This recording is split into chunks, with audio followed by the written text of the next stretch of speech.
So welcome back. This is the Bible study for Wednesday, April 22nd. Thank you for joining me once again. And as you can tell, I am at the office at the church. Finally was able to get out of the house for a little bit. Nobody's up here, so this works out really well. And it also gives me a chance to do these Bible studies without homeschooling going on in the background, without dogs walking around. Maybe you saw Sunday's worship service where both of my dogs managed to make an appearance.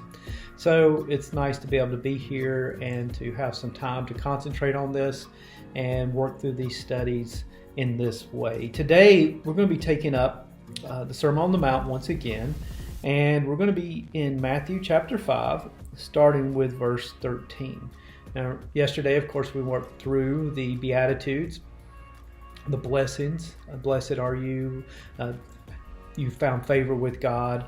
If you are in these categories, and remember that was Jesus turned the world upside down, and reversal of those who normally are thought of as fortunate, that Jesus celebrates those who many think are unfortunate. So now we get to the place where Jesus begins to give his teachings directly to everyone.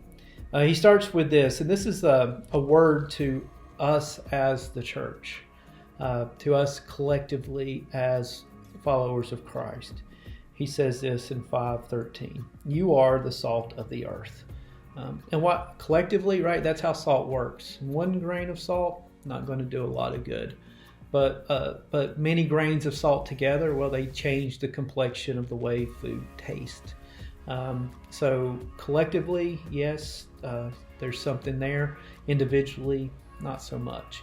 So again, you are the salt of the earth. It's a great image for the church because it takes all of us together, not any one of us as an individual. But if salt has lost its taste, how can its saltiness be restored? It is no longer good for anything, but is thrown out and trampled underfoot. It's an interesting statement, right? One of the things that we often run into at our home is that sometimes food in our refrigerator goes bad. You know what that's like. You put it back in the back and you forget it's there, and you dig it out months later and you go, A lot of food every year is wasted in America because we simply allow it to spoil, to go bad, and it has to be thrown out. One thing that I've never ever experienced going bad is salt. Salt keeps for a long, long time. It doesn't lose its flavor. It doesn't lose its taste. It's interesting in that way. I guess that's because it's a mineral of some sort. So what is Jesus talking about here? How can salt lose its saltiness?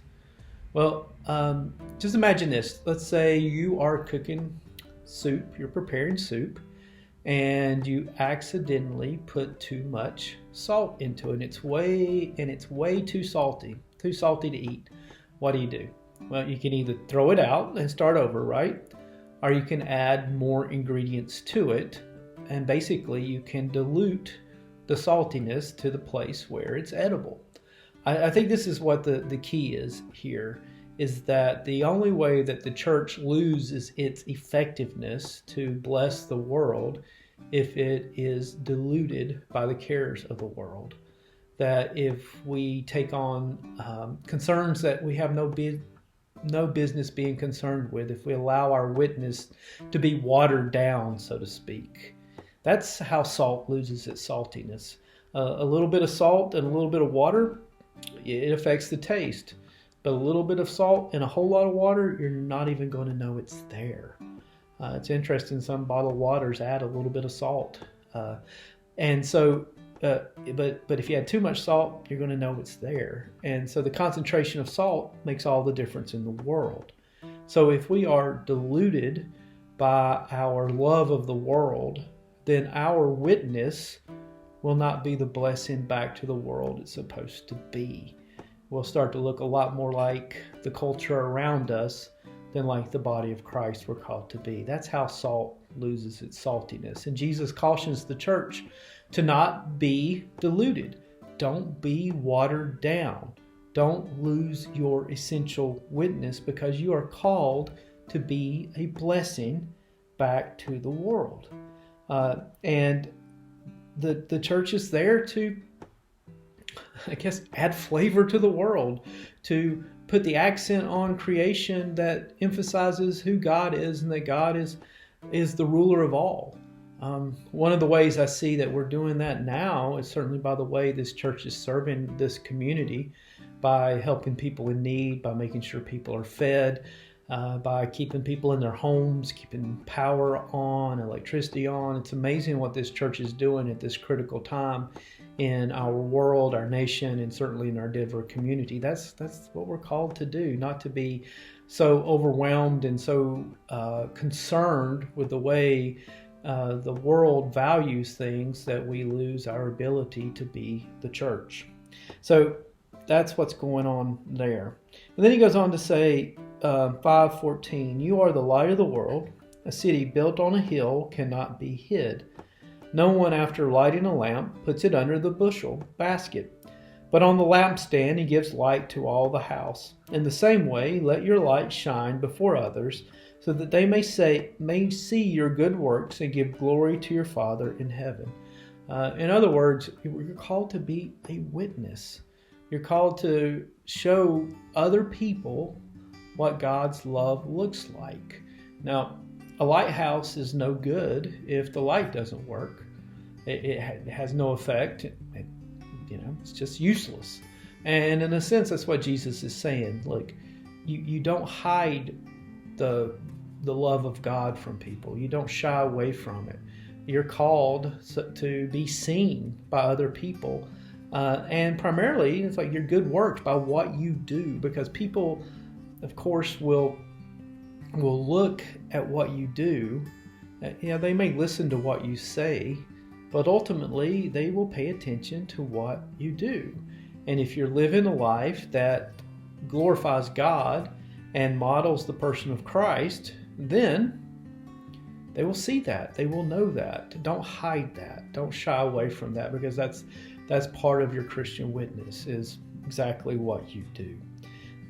And that witness is there to shine a light so that people can find their way, even through the likes of me, even through the likes of you, to God. 5:17. Do not think I have come to abolish the law or the prophets. I have come not to abolish, but to fulfill. For truly, I tell you, until heaven and earth pass away, not one letter, not one stroke of a letter will pass from the law until all is accomplished. Remember, this is that theme we've been working on all along during this study, that Jesus is the fulfillment of all that God wanted for Israel. And remember what I said yesterday was that the idea of the law, and again, this is from a friend of mine, Merwin Johnson, seminary professor, who says the law was given as a gift to carve out a space in such a way that God and his people, the people of Israel, could dwell in the same space, so that they could occupy the same territory. That's what the law was supposed to be. And so through the law, it was supposed to establish relationship with the people back to God in ways that worked for God, in ways that worked for the people. Now, of course, they didn't live up to the law. They couldn't live into it. They turned their back on it time and time again. And so in Jesus, you see what he means by, I think what he means by saying I'm the fulfillment of the law. He's like, I am that space where you can come into full relationship with God the Father. It is in me that you no longer is that space written down in the 613 rules that they had, but that law, that community, that space is completely embodied in the person of who Jesus is. So that when we come to God, we do so through who Jesus is, because Jesus is the one who made that space available, who made that relationship available. The fulfillment of that means that we are all invited into it. And it's because of what Jesus has done to create that space for relationship, not through our actions. The law was in a large part depended upon human action and energy and faithfulness. And human action, energy, and faithfulness always failed. Well, Jesus, as the fulfillment of the law, as fulfillment of that space where we come into relationship with God, the emphasis is upon what Jesus does, upon His grace, His mercy, His gift to us. Therefore, it allows us to come into the fullness of relationship with Him. And he goes on to say, therefore, whoever breaks one of the least of these commandments and teaches others to do the same will be called least in the kingdom of heaven, but whoever does them and teaches them will be called great in the kingdom of heaven. For I tell you, unless your righteousness exceeds that of the scribes and Pharisees, you will never enter the kingdom of heaven. What does that mean? What he's saying is, if you want to follow that law as it was written, the law of Moses, then you're going to have to be even more righteous than the scribes and the Pharisees. And you're going to have to be more dutiful to the law, even to the scribes and Pharisees. And all they did every day was concentrate on following that law. And they didn't accomplish that. And so Jesus is making a way again for us to come in through Him, through what He's about, and through His teaching and His relationship back to God the Father, because again, He's fully God, so that we can come into the fullness of relationship with Him. Now that may seem a little bit confusing, but ultimately it's Jesus saying, look, I am the space in which God fully occupies heaven and earth. And it is through me, not through a rule book, that you come to understand who I am. Now, there's also expectations that Jesus sets forth about how we live, about what we do, because he not because He wants us to give us a bunch of rules to follow, but because He knows what will give us a good and meaningful life. Is what Jesus is about, especially in the Sermon on the Mount, is about shaping our character in such a way that we begin to look like Him. Shaping our character in such a way that our inner being starts to reflect the very heart and nature of God. That's who Jesus is, and that's what Jesus is doing, and that's what Jesus is working towards in these teachings. So He's the fulfillment of the law. He's the fulfillment of that, giving us that space to connect with God. And He gives us ways in which we can grow into His likeness, into His values, into His morals, into His ethic. And that's the expectation for who we are, and that we're not going to be able to do it on our own. So I'm going to pause right there, and we will take it up tomorrow. Thank you.